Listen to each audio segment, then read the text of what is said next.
Sorry about that. For those of you who I've not met, my name's Amanda. What apparently has been requested from some teams that we would talk about now is preparing for Euros.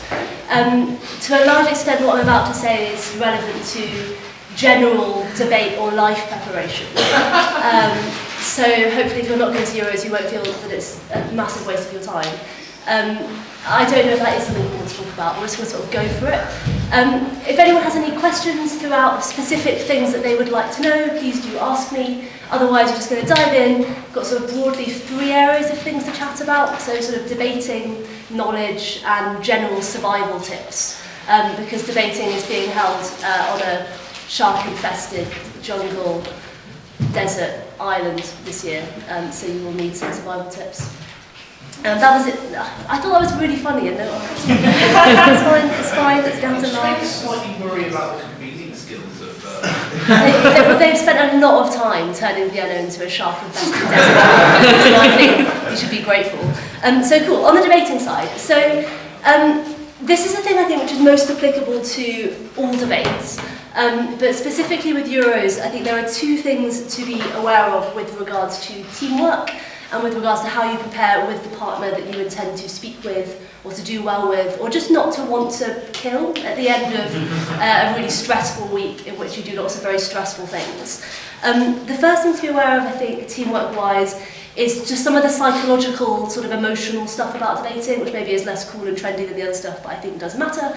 And then second thing is just your sort of prep time habits, how you think about debating, whether or not you're on the same page, and that sort of stuff. So we'll just go through those one by one. In terms of debating being a psychological game, that sounds very dramatic, and I realise that debating is not running a marathon, and the debating is not putting together an expeditionary force to climb El Capitan solo for the first time ever, which happened very recently, or climbing Everest, which happened a lot less recently because of the strike of Sherpas last year, or indeed any other scary thing that you might imagine needs lots and lots of teamwork and is a psychological game. However, it's worth bearing in mind that at the end of one day of debating, normally, for those of you who haven't gone to Euros yet, or indeed Worlds or whatever, at the end of one day of debating, you're normally a bit tense and a bit tired. For those of you who like that sort of thing, you're probably quite glad to go to the pub and to have that drink and to unwind and whatever. And that Euros is not so much that you would just add that up to 3, but rather that you would multiply it by some kind of enormous factor. Because every day, the next time you have to do that comes along, you're even more tired and even more stressed, and so it has to start all over again. It's also really fun, I really like it. But you are playing a sort of psychological game, and it's useful to have some sense of how you're going to react to your partner, their existence, the way they breathe, the way they choose to organise their paper in particular folders. How you're going to react to that might matter, and it might change how well you do. 2 things about that psychological game then. So firstly, trust, and secondly, sort of your support network, whatever you might want to call that. In terms of trust, there are lots of tensions that we often have in partnerships. Some very tense partnerships are very successful, others are not. The key thing I think to bear in mind is just that you need to have some way of dealing with this person that you literally have to spend 9 rounds of debating with, which is quite a lot of hours really if you add it up.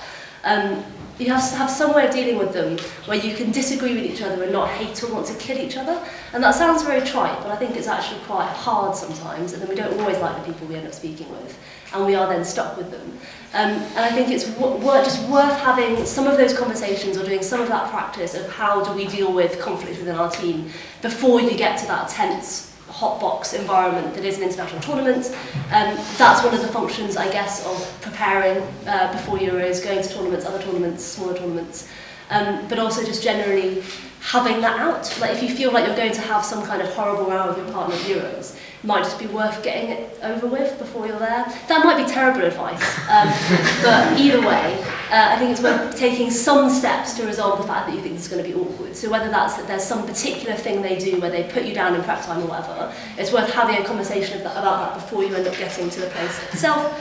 And then the other one I said, trust and support. So on support, just that, what was I going to say? Oh yeah, just that one of the things which I've noticed has caused lots of friction and tears at Euros is a situation where two people turn up and they're both like loving it. They're like, yeah, we love debating. We're really excited. It's Euros. Woohoo, go us. We're an amazing team who are bonded through the forges of friendship and debating and love and loss. And then they get there and they lose a round. They come fourth. And then one team partner's like, oh, well, it's really fun. Let's go to the pub. And the other team partner's like, what? We took a fourth? I wanted to win this year. This was going to be my year. This is the year where I was going to it was going to be amazing. This is the launch pad of my whole life. And the other part was just like, pub guy, so it's a bit awkward now. I don't know what to do about this. And I think that is just worth recognising. That's obviously a very extreme example. I think it's worth recognising that we do go to Euros with very different goals in mind. We go to Worlds with very different goals in mind. We do debating for very different reasons. And if you've never really spoken about any of those to the person that you're about to spend those 9 rounds with, that can get very awkward very quickly, because it's a time when emotions tend to run quite high, everyone's very tired, sometimes they're a bit hungry, sometimes they're a bit hungover, depending on how you feel about Euros, and alcohol, I suppose. And so those tensions run high, and I think it's worth having a conversation at some point before you end up, probably not like on the plane, but way in advance of Euros, that says, hey, so I want to go to Euros for this reason, or I would quite like this goal to be something that I strive for, or I feel this about winning and this about losing, and just sort of see where you guys are on that page, and then you can, again, resolve any of those tensions before you get to that moment itself. I don't know what psychological game, which I'll say later. Okay, so that was debating as a psychological game. The other thing I said about teamwork was this kind of prep time focus, how do we talk about debating, what are we doing thing. This is, I think, just an extension of a statement that I think is very obvious, but that I nevertheless find myself saying over and over again, which is that we spend a lot of time worrying about what that 7 minutes is like when we're stood up in front of everyone and it's all very scary and the spotlight's on you and it's very exciting. And we talk about that a lot, and we go, oh, in my round I said this and they said that and I should have said this, and oh no, I didn't have the best response, and oh, I panicked in the middle of it and I screamed like a banshee and went out of the room, it was really awkward, or whatever. We tell all of those anecdotes about that time, and so we spend huge amounts of focus going, here's how you make a good speech, here's how you don't freak out and panic and scream like a banshee and run out of the room, or whatever it was. But all of those things, obviously, are caused by almost entirely by that 15 minutes that you spent with that person in that horrible dingy corridor talking about what that 7 minutes was about to be. So all of the things which happen in that 7 minutes, almost all of them anyway, can be at least proximally related causally to that 15 minutes. So what then we need to think about is, what are we doing in that 15 minutes, right? How do we make the best use of every single second of that time? And how do we ensure that you don't stand up or you don't hear someone else say something in the debate and then go, shit, I wish I just bothered to think about that during prep time, or I wish we'd had a prep time that allowed that to happen, or whatever. And with that in mind, and I think there are lots of general strategies we could say about prep time, which is probably a totally different topic, but maybe we could talk about that at the end if people wanted to. But that in relation to Euros and teamwork, that the easiest way of just making sure you make the most of that and that you use that time most efficiently is by ensuring that you're on the same page about what you want to do in prep time and what you think different things mean and what you think matters during prep time. What do I mean by that? I don't know, because I can't remember my handwriting. Good question. Yeah, so was that there are obviously different ways that you would approach that 15 minutes. So if I, for example, am one of the people who, like Adam said earlier, wants to start prep time by going, right guys, what's the most important thing to prove in this debate? And if my partner is someone who likes to take a couple of minutes just to sort of generally think and throw out whatever comes to mind, that's just not, we're kind of going to spend probably 30 seconds arguing about which of those things to do first. That's going to be a waste of that 30 seconds. Similarly, if I want to do, I don't know, if I say, what do I need to do in order to win this debate? And then I come up with a list of questions, whereas my partner likes to have a particular kind of model that she uses for all the different arguments that might come up in a debate. Again, maybe I would just go with it. Right, so hang on, let's do this more concretely. So my question is this one, is what, so I'm not going to write anything in full because I can't. That says what wins. So that would be the question that I would ask in prep time, right? So I would say, what wins this debate? And then I would come up with some things that, if I could prove that they were true, would definitely win. And then I would go, so those would be these claims here, see the claim.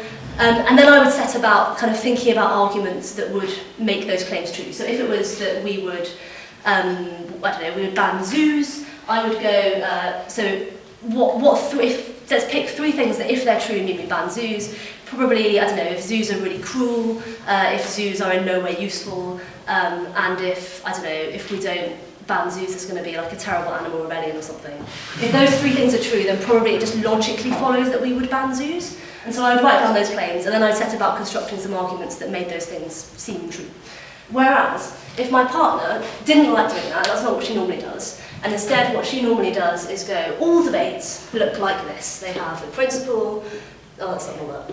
They have a principle, they have kind of 3 practical things, and they have some kind of final, this is not how I do it, so I'm just, it's not working as well. This is a bad, worse system. And then they have some kind of link at the end which makes it all make sense somehow by magic. If that's what she always does, then that's going to jar. Or if we're Australs and there's a 3rd person in our perhaps team, and they say, the way I always like to prep is split up the world into however many group stakeholders that there are, and then go, okay, so we're banning zoos, so we need to talk about the zookeepers and animals and people who visit zoos, or whatever. Then again, that's just going to jar. And the point is not that any one of those is a good system, although that's a good system.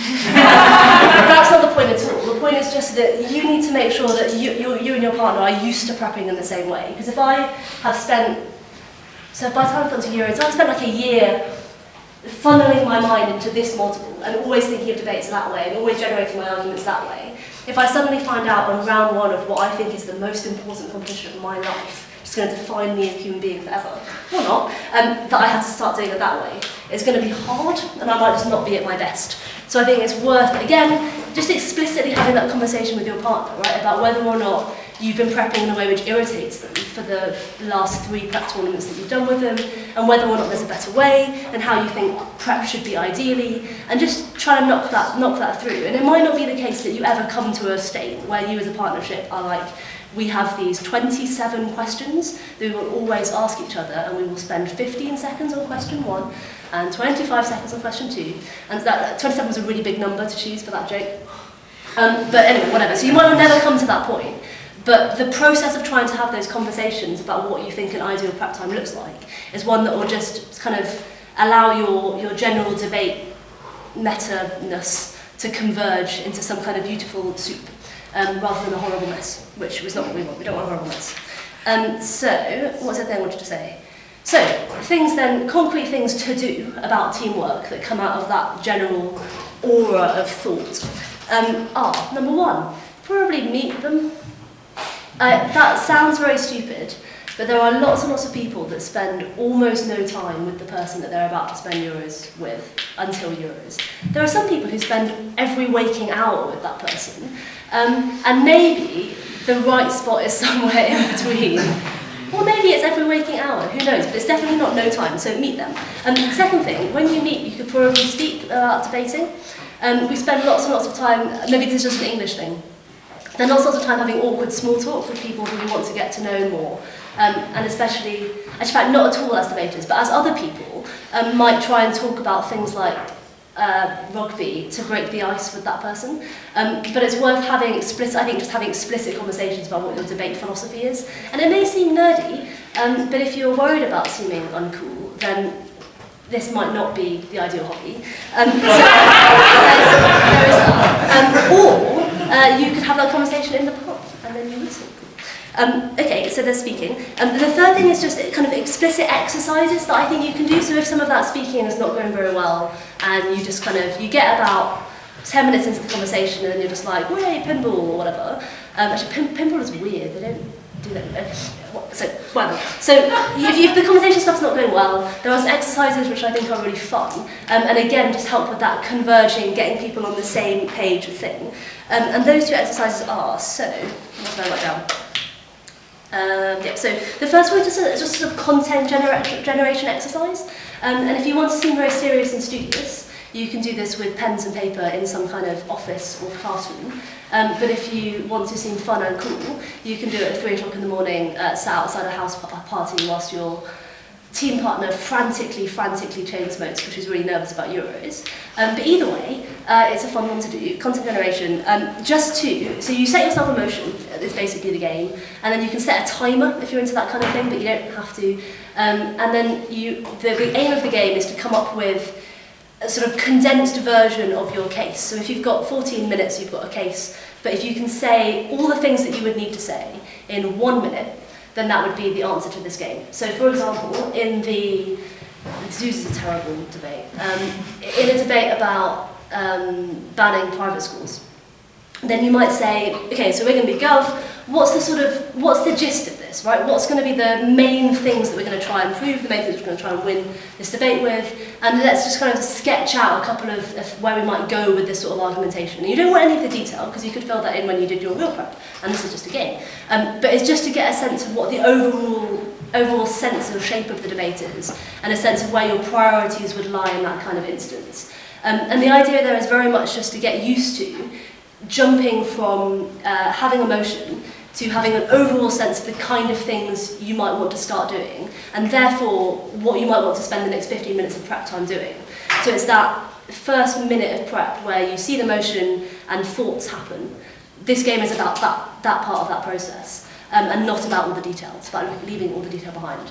Again, having those kinds of conversations is just a great way of getting onto the same page about not just how you would think of things, we don't necessarily want to think of the same things, but how you would talk about what you've thought. Like, how do you talk about what you think the main thing in the motion is, and what's the kind of vocab that you guys as a team like to use, and those kind of linguistic shortcuts are the sorts of things which just save you those vital seconds in prep time. Second game is a sort of, not really a game at all. I found no way to make this game-like, which is unfortunate. But it's just a sort of activity then, I suppose, where you take all of debating and then you go, if I were any debate ever, what would I look like? And it's a great game. So you can do it either very, very seriously or very unseriously. So the very unserious version of this is questions such as, is debating more like a tiger or a shark? And this is the sense in which it's more like a game or like a pub activity. And then you can come up with things, right? So debating is more like a tiger than a shark. It's more like a team activity than it is sharks which hunt. They also hunt in teams. It's a bad example. So anyway, the point is, that's less serious, maybe we can talk about that later. The serious version of the game, that fun bit's meant to try and justify that it's more like a game. Yeah. Is debating more like a tiger or a shark? I think what I'm going to do is think about that whilst I say the serious thing, and then return to it as if I had it all along, but that I wasn't. So the important bit about what you think will make it ever is that I think it's just an interesting question to decide what you think all debates look like. So historically, for example, people have thought about debates as being that you would have these kind of like nodes or nexuses of the claim. So if you've got the Zeus motion, so I don't know why we come back to the Zeus motion. Whereas this one would be, is it or is it not cruel to put animals in zoos? And then one team, you know the bit in Harry Potter where he's fighting Voldemort, and so Voldemort tries to kill Harry, Harry tries to disarm Voldemort, and then their wands meet, and then the bead of light is being pushed either way, and Harry's thinking really hard about that. That's what this is. So proposition is trying to push that it's cruel to animals one way, and opposition is trying to push it the other way, and you're fighting over that node. And people have conceptualised it like that for years and years and years, probably without the Harry Potter analogy to make it more fun. So that's one way of doing it. Another way of doing it might be to think that there's a sort of an imaginary totality of all the things which are being said. So every time I make an argument on government, I'm building up some there, and like the better it is, or the more the impacts, the higher this is, so that's impact. And the better you prove it or something, you go that way, so if I proved it better, it would look like that. And then when you do rebuttal, what you're doing is coming along and wiping off a bit of it, and then you move on to your own substantive and you build up your own, whatever, analysis cube. Let's say.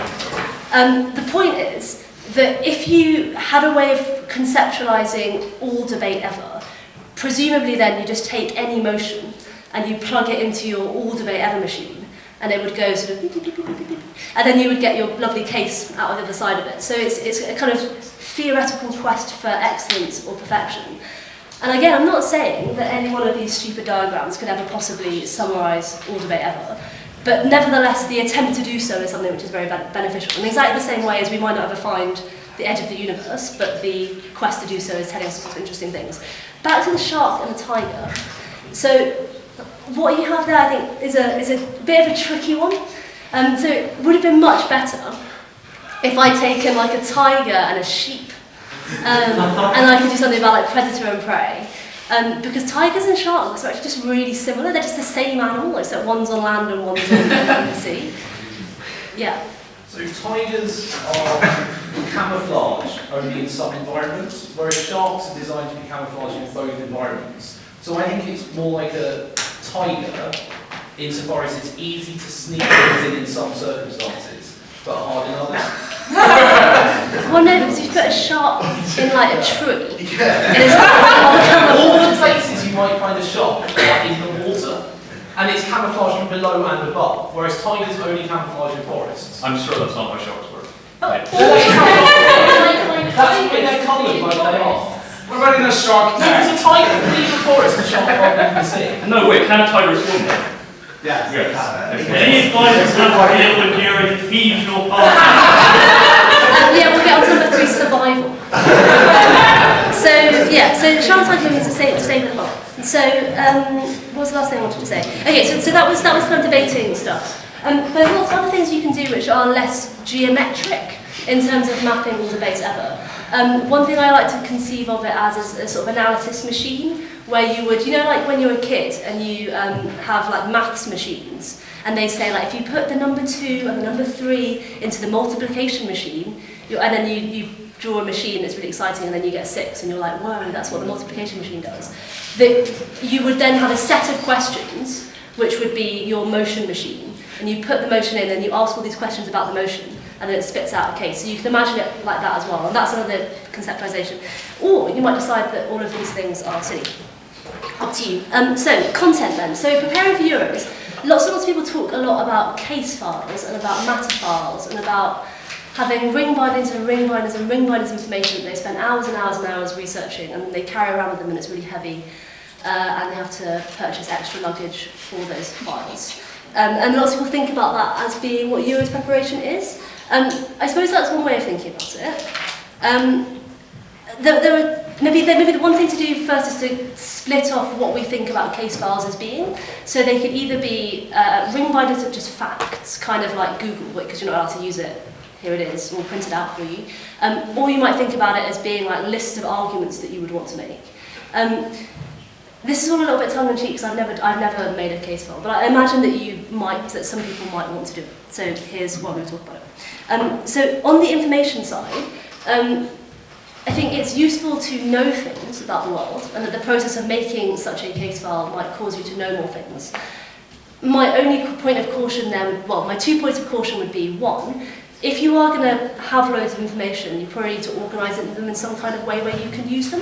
The number of times I've walked past teams frantically hunting for bits of information in their case files is just a bit embarrassing for all involved, really. And the second thing would be that any time you put a piece of information in a case file, I think one question might be why. So if you have a massive, massive folder, that seems like a bit of a waste of your time and also really heavy. Whereas if you have a small file, it's something which you might be able to use. So the question then would be, why are you putting that information in your case file? Probably there's 2 reasons why you put something in there. One is that you might want to have some information about countries where you can, so that you can just sort of sound knowledgeable and sort of try and wing it and bluff that you know everything. So one thing in fact, I do this, it's not really a case file, but you can put on cards the size of playing cards, the name of a country's capital city, an important sounding fact about them, so the distance that an important area is from that capital city. So a good one is like in Congo, you can pick bits of the Congo which are far away from Kinshasa, which is the capital city, and go, this is X thousand miles from the capital city. So whatever, that kind of fact, or like, you know, the population size or something, or relative types of population or something, and the name of their head of state. I think those are quite important pieces of information. And then you can stand up at the start of the debate and go, guys, This is a debate about the Congo, but I think we all know that X place is Y thousand miles away from Kinshasa, which I know to be the capital city, and everyone's like, wow, that person knows a lot about the Congo, and then you're halfway there already. So that's one way of using information. I'm only 30% kidding. The second way of using information is just working out what, in a debate about this place or this area. So if we take, I don't know, debates about, what I wrote about, debates about like religious perspectives on a thing, and you're like, I need some religious perspectives in my case file because there might be motions about that.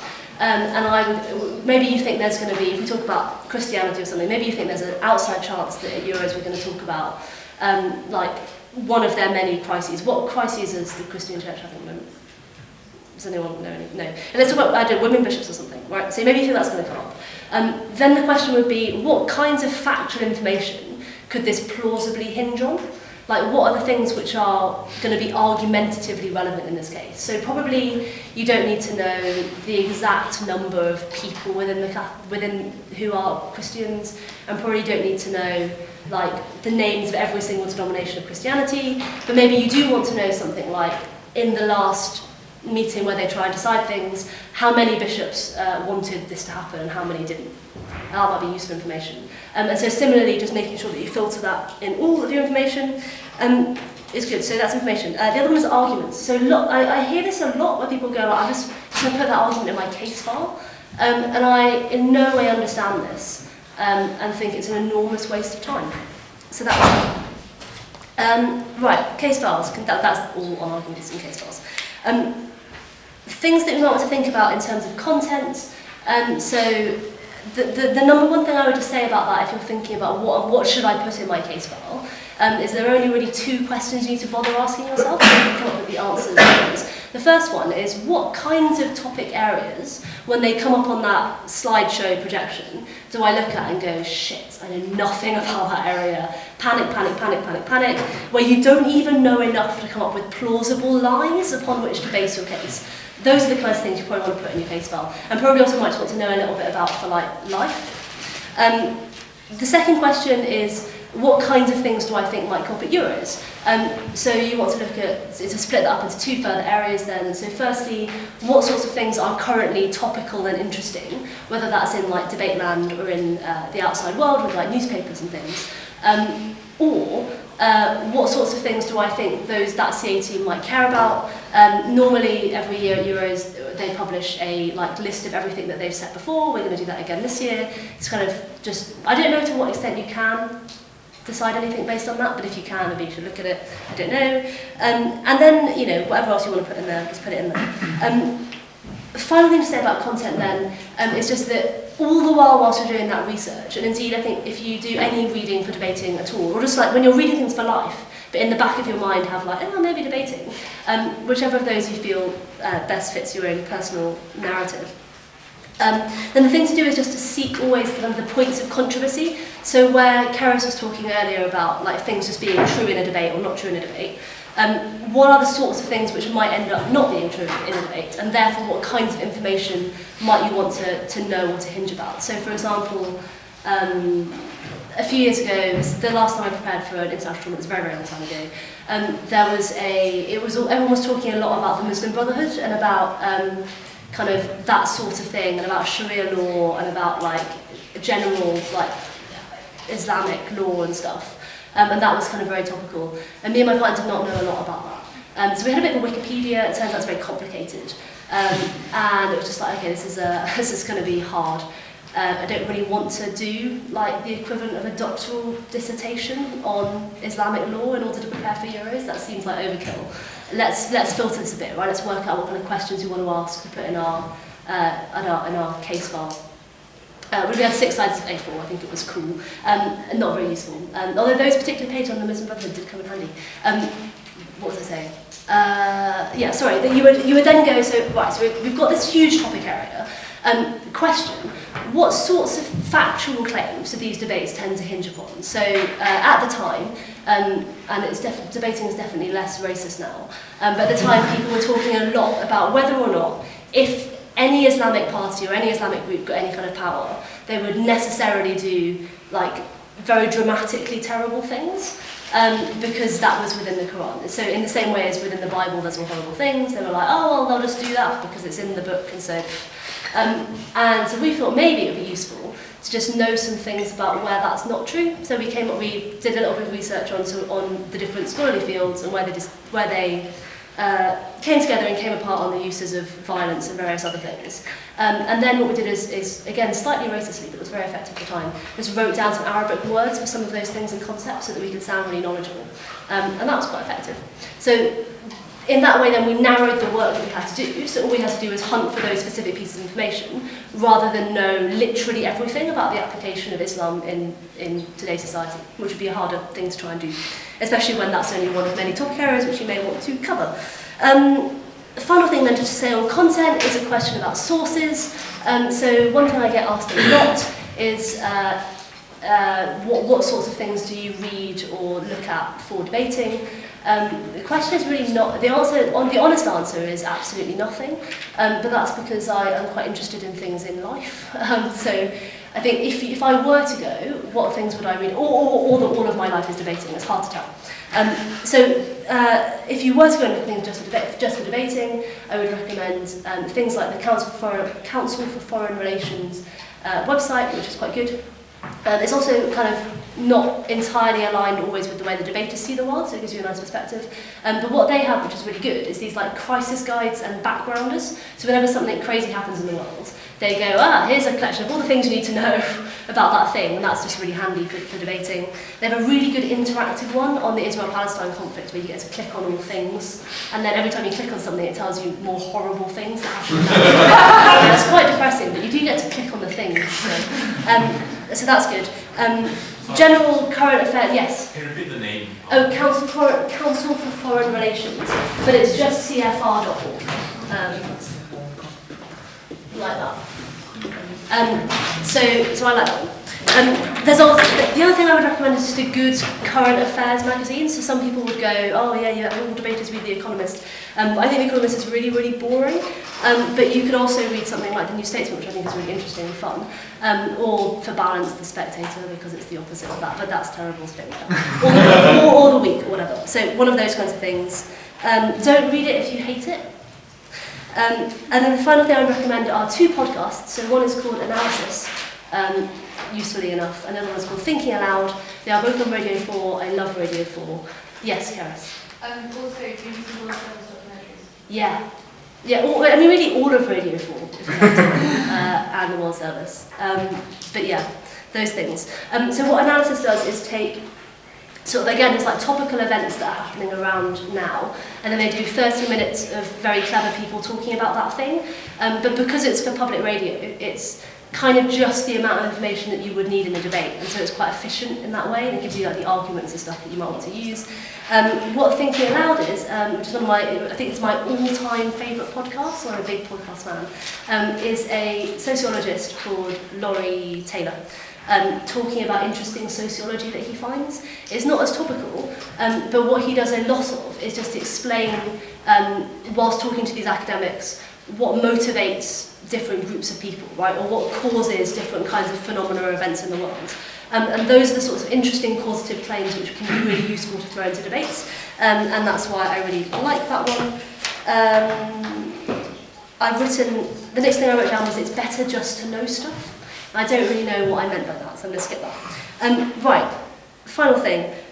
So that was debating, that was content. Final thing is just sort of survival. So obviously we're not going to have Euros on His Island. In fact, the conveners have done a lovely job, and there are going to be some really, really beautiful venues in Vienna for you all to debate in. However, genuinely the all-time best advice I ever received about going to an international debate competition, and Adam agrees with me, and he won it, so he should know, is to make sure that you keep an eye on things like food, water and medicine. Not kidding, like meal times at international tournaments are when it is convenient for the schedule, and they're not necessarily when it's convenient for you. Meal quantities and types are things which are convenient for the conveners, and indeed may be delicious for most people, but aren't necessarily what you want. There may be queues. You may be feeling a bit stressed to not be able to eat a particular meal time, and it may therefore be useful if you have like a cereal bar or whatever in your bag. Adam? Can I ask that survival list? Sleep. Yeah. Sleep is one of the most important things ever. Euros, and the people who are like, lol, I was up to full drinking, just very normal. Yeah. Fair. Yep, water and then medicine. Like again, it's just a hassle to try and get all these things, and it's just one stress to not have to have if you would be well prepared. And then the final thing I think about in survival is just having a bit of a think, again with your partner or not, about how you want to spend time between debates. There is an awful lot of time between debates. You will have 3 rounds a day instead of like 5, which we're having tomorrow. Things just take a long time. You might be more nervous than you anticipate. You might be surrounded by people who make you more nervous. Having a think about what sorts of things you like doing that make you feel less like you're about to shit yourself when you walk into the next room is definitely worth it. Whether that's that there's just some great games that you like playing that you could need to just quietly brainwash your partner into also loving so they can play them with you before the round, whether it's that you always have to go out for a cigarette and your partner has to be the person who stands patiently in the room waiting for the announcement to come so they can phone you at the last minute and then you can run in, and they definitely don't represent that and definitely aren't bitter years later. That's something again to work out beforehand. Whether it's that you just want to chat to people or never chat to people, it's something that's worth knowing so that you can create those situations. If everyone thinks that you're fun and like to talk to them during rounds, it can be pretty awkward then to walk away, whereas if you kind of make that clear beforehand, then that's fine, people will understand. So that was survival. Oh, the last thing to say about survival is just, it kind of goes back to that question of what motivates you to go to Euros, or indeed to any international tournament. So I think there are many ways in which we can enjoy the lovely activity which debating is, and not all of those involve having lots of sleep and taking lots of food and medicine and being very careful and doing lots of research and going and trying to win Euros. Sometimes actually it can just be fun not to have any sleep and to talk to loads of the really interesting people that you might never meet again. And that's something which is, again, worth working out beforehand with your partner. And that's a useful survival tip, because if you get it wrong, they might kill you. So you would want to know that beforehand. That's the things that I wrote down. Do people have questions about Euros, or indeed any international tournament, or debating? On day 3, when it's close to adjudication, any advice specifically for keeping your shit together on that day? So I think it depends. So I think there are 2 kinds of day 3 people. Well, there are 3. So there are people who don't care at all about debating. Then there are people who are soothed by all this backtabbing stuff. And then there are people who are unsoothed or stressed, that's a better word, stressed by all that backtabbing stuff. Try and work out what of those people you and your partner are and come to some kind of arrangement. So if Ben, I imagine that you're a massive backtabber. No. Oh, really? You're not? You really like data? Only at Euros am I not a backtabber. Everything else I backtab. Interesting. Euros it made me so stressed. Yeah, there you go. So anyway, so to work that out in advance, it may be that if maybe you're the massive backtabber, if you want to go away and do that, but you know in advance that David doesn't like that, then you would now know, and you can act accordingly. Adam? I would just add, don't ever believe someone who says they are certain about something because they backtabbed. This team must have come first in this round, and you guys must have fourth.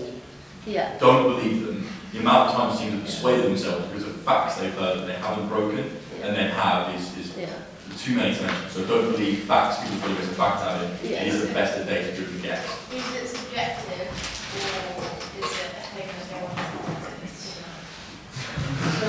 has? George? I'd say just beyond knowing what the attitude of your partner is, something like that, it's worth literally making a list in your head of people who you know will annoy you on day 3. I don't know if this will make much sense to many people, but Cambridge delegation has a rule in international competition that no one talks to a specific debater on day 3. Because he will be backtabbing and he will be driving us all insane. Specific debater. I was wrong last year about what the results of done rounds were and who was where. So even people who are very clever at maths will get these things wrong. I think the other thing that you can plausibly work out in advance is thinking in a sort of a kind of sports psychology way about what is the sentence that you need to have going round and round in your head on day 3 to make you perform well. If that sentence is, I'm too cool for this shit. I don't even care where I am on the tab. Whatever, I'm just going to be great. If that's going to make you perform really well, or if the sentence instead is like, I've definitely got this in the bag, you know, I don't even need the points, I'm like flying. Or if the sentence is, you just need one more point. Or if it's, you need all the points. Well, whichever of those sentences it is that is going to make you perform well, just say it regardless of anyone else's stupid back tabbing. It's probably wrong anyway. And just decide what you think the reality is based on what you think will make you perform better. It's my honest answer. Yeah. More of a comment that we haven't touched upon, that I think is a good thing, is that the best way to receive criticism from a judge is not to think the judge is stupid, but even if you think that it's illegitimate, just take it constructively, says that this was what I need to do to convince them. Likewise towards your partners, never to blame your partner for losing. Like, even if you think you lost because of your partner, don't blame your partner, just think, what could I have done to have done it better? Yeah, I think that's also very good life advice. No, genuinely, because it's about having control internally rather than blaming others. It's good life advice, I think. You might disagree.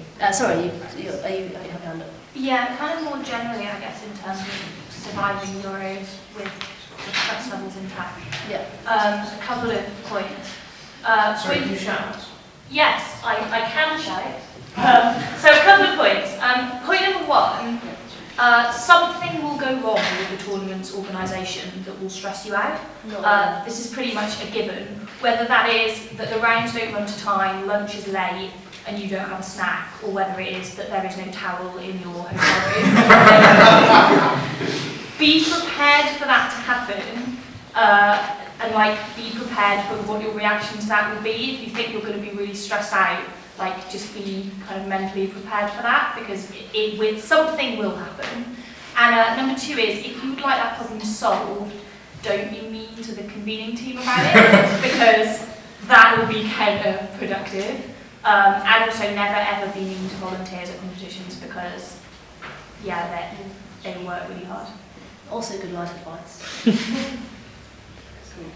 Does anyone else have any questions? Or so if you're managing a club or delegation and you have certain people who don't react very well to competitions or to doing badly, any tips on how to try and change that over time, beyond just having to watch this workshop? Yeah, I think that's interesting. It depends. So you're managing your delegation and you're also competing, or you're judging? I think if you're also competing, that you should just ignore them and hide from them, because if their stress is going to make you stressed. However, if you're not competing, or you're just a much, much nicer person than I am, which is entirely plausible, then I think there are two things. So the first one is just a general kind of life tip, I guess, about dealing with people who are a bit like that, which is just to try and have ways that you would talk about the thing which is causing them a problem, which enable them to think about it in a way which tears them up a bit less. So, for example, if you've got someone in your delegation who, whenever they have a not a first, they come to you and they go, I just had the most atrocious call, guys. That judge knows fucking nothing, and they just gave me a third. I can't believe they would do that. And then you go, oh, that's really interesting. You took a third. Do you know why at all? And they'd be like, it wasn't listening to anything that I said. And put on a bit of a guy's voice, because I think this is a guy thing. Maybe just wasn't listening to anything that I said, and it's just a terrible judge. What you want to do as a person who cares about this person is A, make them stop shouting and spitting at you, but B, and probably more importantly, encourage them to come to a place in their life where they can listen to this person who they think is an idiot and receive constructive feedback. So what you then need to do is come up with a set of statements which would mirror back the sentiment they have, i.e. this judge is an idiot, so that they listen to you and so they feel like you care about them, but that allows them to nevertheless do the positive thing until the positive thing goes away. So for example, you can say things like, okay, maybe they weren't stupid, right? But even if they were stupid, we probably need to understand how stupid people judge us. So it's probably worth finding out how they did do that judging and listening to their feedback. Because we need to know how people like that react. And if you get judged by them again, you need to know about that. And so what you've done there is you've accepted the emotion that they feel. So they're going to not go, well, you're an idiot as well, and shout at you more. But you've allowed them nevertheless to take a positive action. And the hope is then, therefore, that the next time they're in that situation where they're going, oh, this judge is stupid, they gave me a third, oh, they go, hang on, there's that little voice which sounds a lot like Amanda's voice in my head going, maybe I should listen anyway to this feedback. And then listen to the feedback, and because they're listening, they go, oh, those were reasons. Interesting.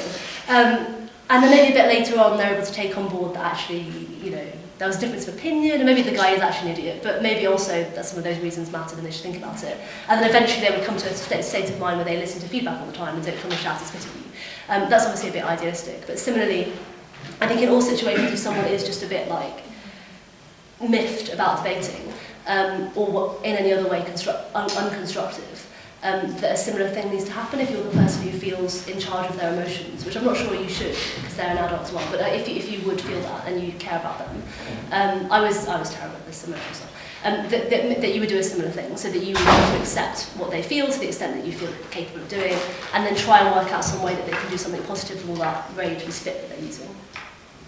That would be my honest advice. I mean, other people might have other ideas. Cool. Okay, are there any more questions, or will we move somewhere else?